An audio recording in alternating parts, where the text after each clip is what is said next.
At ito nga, magluluto na naman tayo ng breakfast. So ito, nag-sunny side up pala ako. So na yan, tignan niyo naman.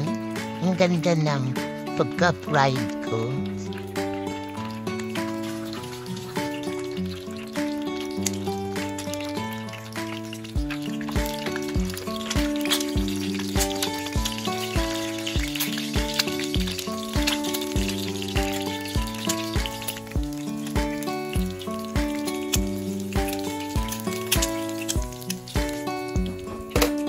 At ayan, hindi siya buo, na basag yung yellow niya. Kaya ayan, kumalat.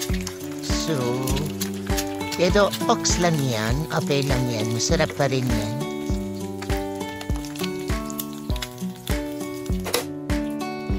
At same lang din sa pamatlo. Hindi siya perfect. So, hindi buo yung yellow niya. So, hiyaan nyo na lang. Basta ang importante, masarap. At ayan, magluluto naman tayo ng danggit. And napakasarap niyan, guys. Ang danggit na yan. Lalo na pag malutong ang pagkaka-prito.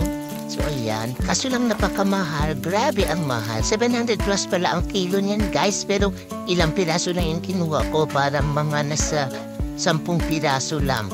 Kasi napakamahal niyan, guys.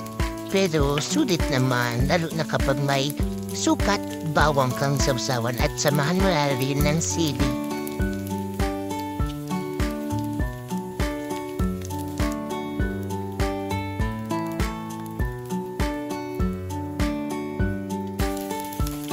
So ayan, 6 na piraso pala ang pinilito kong danggit kasi alam kong kulang talaga yan. And kahit na 6 na piraso, kinulang pa rin talaga.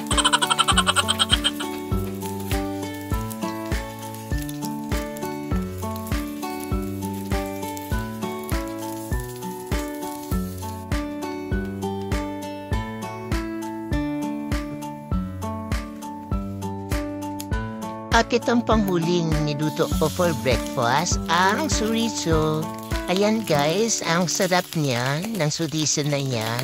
So lagi namin yan binibili kasi napakasarap. From Cebu pala yan siya, chorizo ng Cebu. So yan, ang sarap niya guys.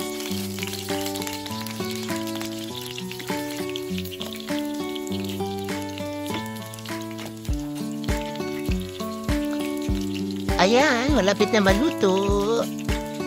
I-ready na natin ang ating mga kanin.